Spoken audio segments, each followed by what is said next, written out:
semuanya udah gak sabar, tapi pastinya kita juga pengen kenal lebih dekat nih sama San. San, boleh gak nih kalian kenalkan diri masing-masing? Coba dari siapa yang pertama? Oke, silakan. Aku ya. Halo, selamat sore semuanya. Ya, jadi aku namanya Nabila Aizar. Kalian bisa panggil aku Nabila. Umur aku tuh 20 tahun, tapi 5 hari lagi aku officially 21 tahun. Ya, jadi aku tuh pertamanya ya, cerita sedikit kali ya. Jadi aku pertamanya masuk sebelum ini tuh aku sebagai professional assistant di salah satu perusahaan yang ada di Kabupaten Tangerang, Cikupa, tempat tinggal aku. Aku tuh gak ada niatan untuk ke entertain sebenarnya. Terus kayak apa namanya? Biasanya tuh aku bangun pagi jam 5 subuh, habis itu kerja, habis itu pulang kerja, nongkrong sama teman-teman. Terus pulangin itu berkali-kali sampai aku merasa bosen. Kayak kenapa ya? Aku di umur segini, aku kerja dari umur 18 tahun, terus kayak aku bosen banget. Aku pengen banget jadi entertainer, aku pengen nyanyi, aku pengen dance, kayak cita-cita aku dari kecil. Terus gak sangka tiba-tiba ada audisi Weekend Beginners lewat di sosmed kalian juga kan ya? Iya, terus kayak aku pertama iseng mencet ikutan audisi itu. Terus ternyata alhamdulillah tahap 1, tahap 2, tahap 3 lolos dan akhirnya bisa ke tahap saat ini. Thank you semuanya. Nabila, terima kasih. Ini luar biasa semangatnya Nabila ya. Aku tahu sekarang rahasia kenapa kata gue awet muda ya. Karena dia selalu bersama dengan cewek-cewek cantik seperti ini yang menggemaskan. Berikutnya, selanjutnya aku ya. Selamat sore semuanya. Perkenalkan, nama aku Hajian kok. Kalian bisa panggil aku Hajian. Jadi umur aku itu 17 tahun. Jadi kayak emang masih fresh graduate banget gitu kan. Nah, aku mau cerita juga nih kayak Nabila ya. Sebelum aku masuk di dunia ini, di dunia entertain ini, aku sebelumnya tuh I was just like a teenager yang aku tuh sekolah, tapi sekolahnya tuh online di rumah. Yang kayak ya udah aku bangun pagi, makan, sekolah di depan laptop, iPad, ya kan. Tapi sekolah sampai tidur kadang-kadang gitu. Terus pulang sekolah juga ya udah kegiatan aku gitu-gitu aja gitu. Terus gak lama setelah itu juga aku juga nemuin nih audisi Cherry Bell ada dia waktu awal ya namanya Cherry Bell 2.0. Terus habis itu kayak wah, I was a big fan of Cherry Bell back then when I was SD gitu, pokoknya masih kecil banget. Kayak I was a big fan of them. Terus dari situ kayak kayaknya ini adalah pintu masuk yang cocok buat aku, karena emang dari kecil tuh aku tuh pengen banget jadi entertainer. Aku pengen banget ada di dunia entertain seperti ini gitu. Jadi akhirnya aku daftar gitu. Terus pas daftar lolos di tahap 1, tahap kedua, tahap ketiga, terus habis itu kita masuk ke top 100 juga. Yang di situ aku tuh seru banget ya, karena itu akhirnya pertama kalinya kita tuh offline audition gitu. And it was held itu 3 hari ya kan, first day, terus aku dapet second day, terus kayak di situ tuh kayak losing hope gitu. Cuman kayak melihat semangat kayak aku dapat semangat lagi. Terus habis itu ternyata aku dapet lolos ke 50 besar, terus bareng yang teman-teman aku di depan ini juga. Terus habis itu di 50 besar itu kita kayak 3 hari ya training, terus habis itu bareng-bareng, dan terus habis itu kita ada kelas memasak dan lain sebagainya. Setelah dari situ masuk ke top 20 itu hal yang terberat menurut aku ya.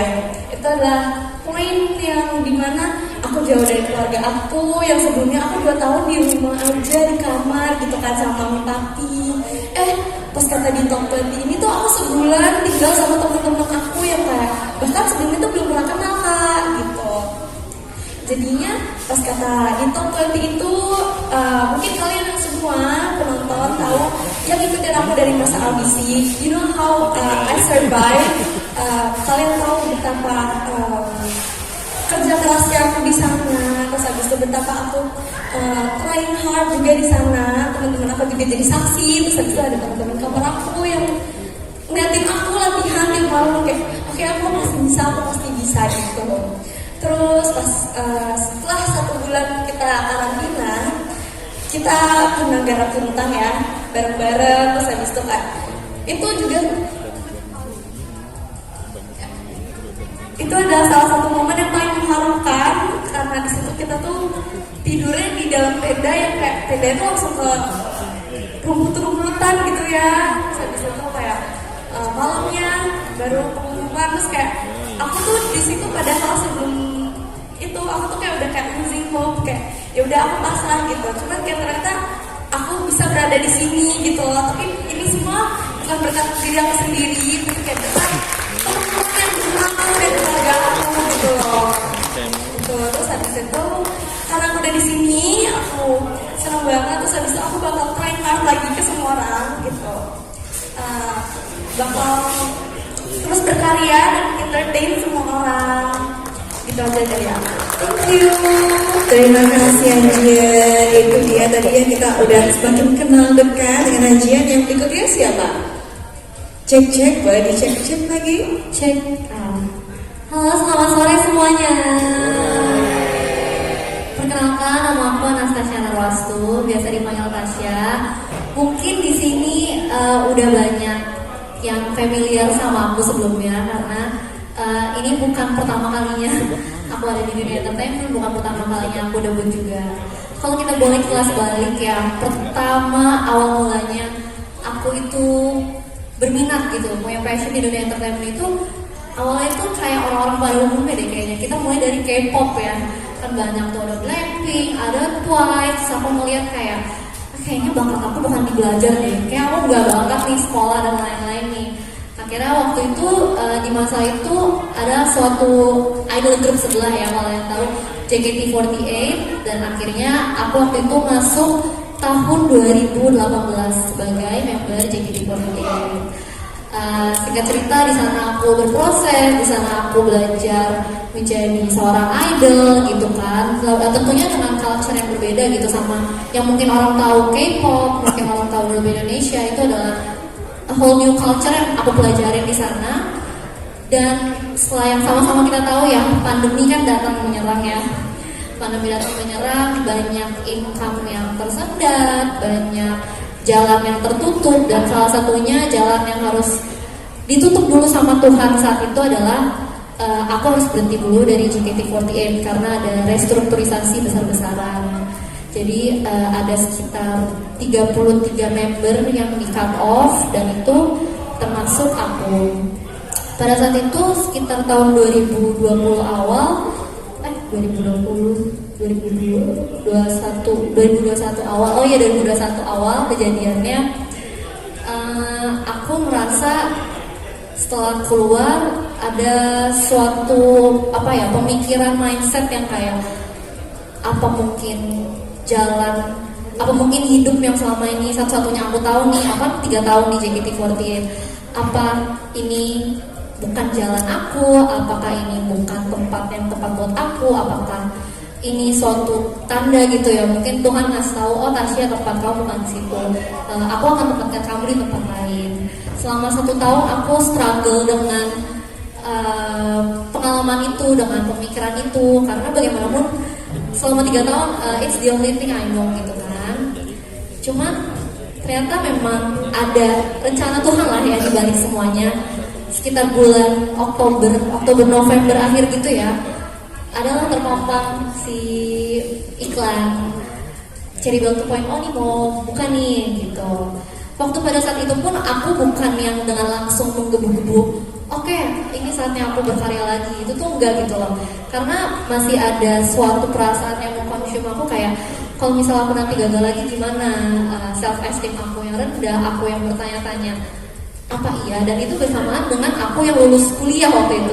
Jadi waktu itu mama juga mulai bertanya-tanya, orang tua, Tasya gimana, habis lulus kuliah mau kerja apa gitu kan, template kayak orang tua kan, saya mau kerja di mana, mau ini gimana. Aku bilang, tunggu mami, biarin Tasya gumulkan dulu semua ini, biarin Tasya mikir dulu 1 bulan.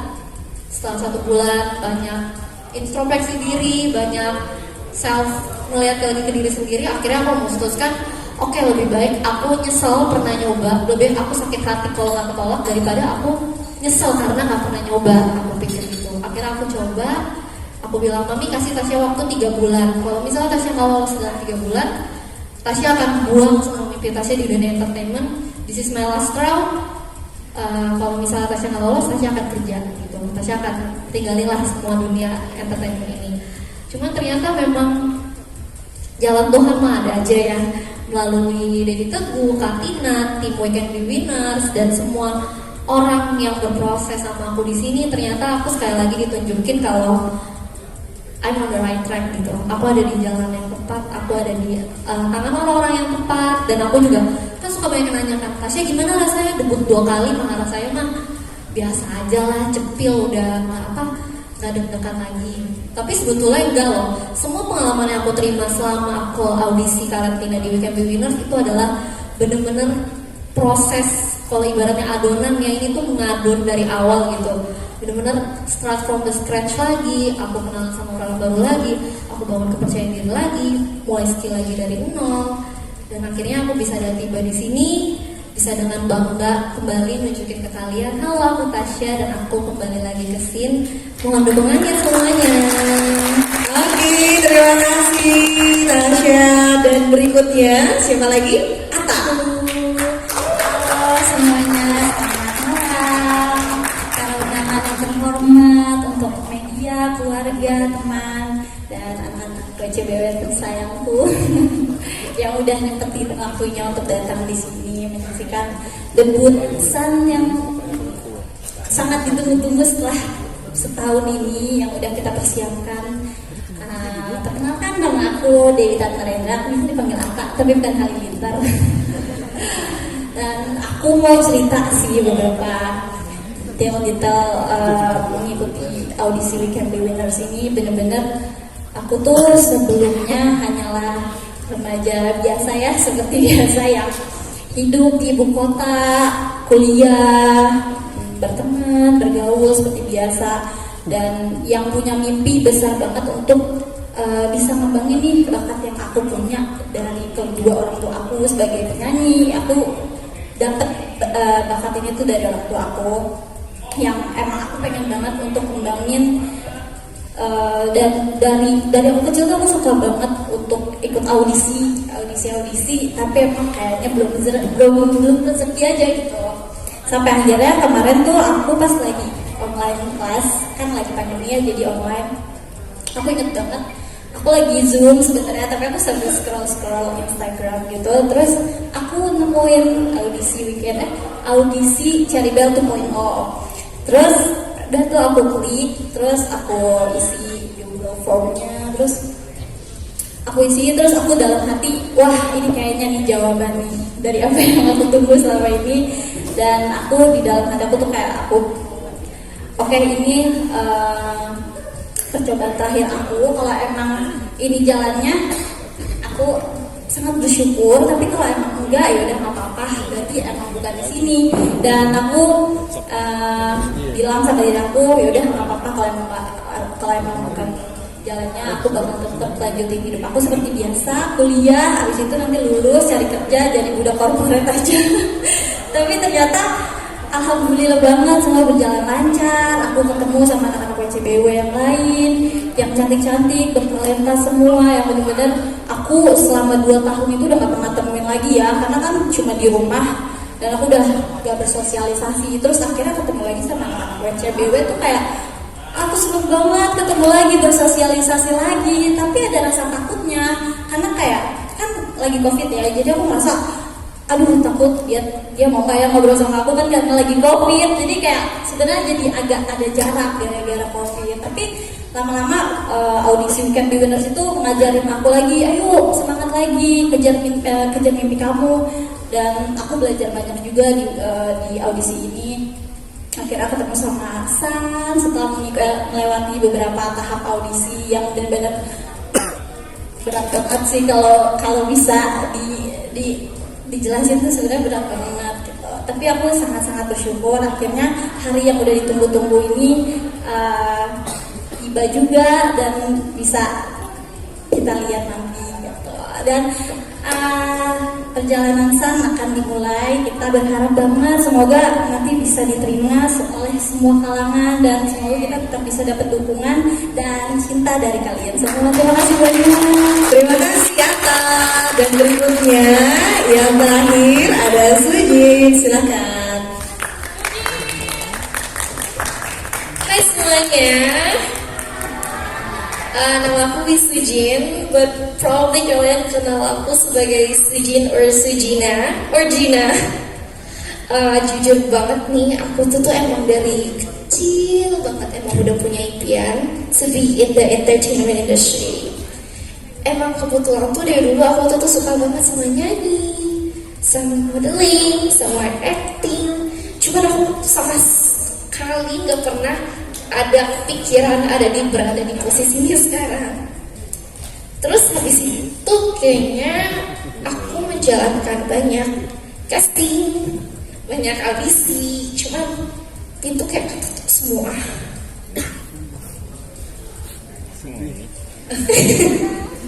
Terharu kayaknya. Boleh kasih tepuk tangan dulu dong untuk Sujin ya. Karena pastinya memang rasanya tuh hari ini campur aduk banget ya, kalian bisa ada di sini melalui berbagai tahapan audisi dari 3.000 loh, luar biasa loh, dari 3.000 sampai akhirnya mereka jadi 5 orang. Boleh dilanjutin lagi Sujin, silakan. Terus aku inget banget pas itu aku 14 tahun. Terus aku melihat dari Bella 2.0. Aku nggak bisa melihat yang lain.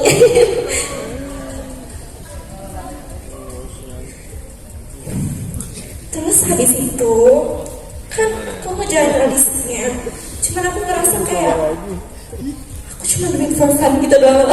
Kayak aku ngomong sama teman-teman aku kayak, aku bisa kok masuk, aku nggak gampang nih mah, aku bisa. Misalnya aku di sekolah lama aku tuh aku terkenal sebagai yang kayak ini anak suka nyanyi, suka ini, suka itu. Kalau ada isi sekolah aku suka nyanyi gitu. Jadi aku kayak selalu kepedean gitu loh. Mungkin bisa dibilang overconfident kali ya. Terus pas aku lihat itu minimal 17 tahun, aku sih kayak gak apa-apa, aku bisa kok. Padahal aku masih 14 tahun. Cuman aku kayak sign up aja. Terus aku kayak ganti identitas aku sebagai 17 tahun. Padahal kayak aku masih 14 tahun. Terus habis itu aku terobos aja. Dan kebetulan gak tahu kenapa bisa masuk di tahap terusnya. Terus awalnya nih pas yang karantina 20 besar, aku tuh udah tahu banget gitu loh, kayak oh no, aku setama sama orang-orang yang umurnya kayak beda jauh sama aku. Kayak no offense, aku kira itu kayak orang-orang umur 20 tahun tuh aku kira udah yang kayak tante-tante gitu loh. Terus ternyata masih muda-muda banget. Terus habis itu pas aku masuk karantina 20 besar, aku ketemu sama 3 orang yang sangat cantik. Aku nyebelin kadang, tapi sama-sama cantik. Terus habis itu kita ngejalanin karantina bareng kakak 20 besar yang lainnya. Terus habis itu awalnya tuh kayak seminggu awalnya tuh aku pede banget gitu loh guys. Aku kayak aku bisa kok. Padahal kayak pas minggu kedua tiba-tiba evaluasi aku 60. Terus aku cek. Terus aku kayak oh no. Terus aku ngomong ke mami papi aku. Terus kayak papi aku deh kayak kamu kayaknya gak bakal lolos, gak apa-apa lah. Udah kayak kayaknya gak bakal lolos. Tapi aku kayak enggak kok bisa. Tapi akhir-akhirnya kayak minggu terakhir aku ngomong sama papi kayaknya aku gak lolos ya. Kalau gak lolos ya it's okay ya gitu. Tiba-tiba tahunnya lolos. Tapi gak tahu kenapa,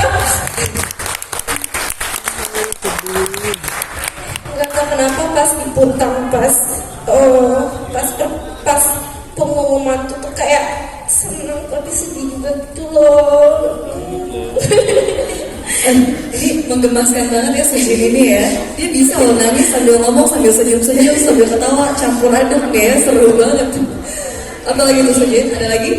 Terus kayak pas dibentuk pas aku pengumuman aku lolos kayak seneng. Tapi kayak aku tahu kayak aku juga sedih karena kayak yang lain juga perjuangannya kayak jauh meskipun juga ada berat. Terus kayak aku kadang merasa kayak oh Aku nambahin ya. Jadi mungkin menyederhanakan omongan dia. Itu dari tadi 5-5-nya ngomong sesuatu yang menarik. Iya, Mereka betul. selalu berkesan pada saat pelatihan. Ini Iya. penting. Makanya tadi aku bilang ke Kak Bima kan, we can be winners to movement gitu. Ketika dia bilang dia percaya diri pasti lolos. Ini saya juga salut sama orang tuanya sih. Saya bawa mereka semua ke gunung. Literally gunung, bukan tempat camping, gunung gitu. Jadi isinya cuma alam, binatang, sama mereka gitu. Itu diizinin sama orang tua Sujin, di situ dia belajar banyak. Dan disitulah dia mulai kenal lah alam. Dari situ dia merasa mungkin this is life. Inilah hidup gitu. Hidup bukan bangun tidur, makan, belajar, kamar, bikin TikTok, tidur, bukan. Itulah hidup itu yang dirasakan mereka semua gitu. Saya kalau dikasih waktu 3 jam gak kelar-kelar tuh, saya hafal banget tuh si Jen ngapain, si Cindy ngapain, Michelle ngapain, Oci temen dari ngapain, Ara ngapain, Gita ngapain, Olive ngapain, Yola ngapain, Revi ngapain, gitu kan, Omi ngapain, saya hafal banget gitu. Jadi masing-masing ada perubahannya gitu ya. Jangan deh, nanti I'm talking too much jadinya. Gitu. Tapi seru sih memang ya. Jadi memang di sini kuat banget pesannya dari We Can Be Winners ini. Gak cuma dari talentanya aja gitu kan yang biasa, tapi juga gimana mereka secara mandiri gitu kan bisa lebih memperdalam lagi gitu mengenal. Mandiri dan mau kenalan sama temannya. Benar. Itu penting. Penting. Jadi penting deh. Iya. Bersosialisasi yang ringan itu penting. Karena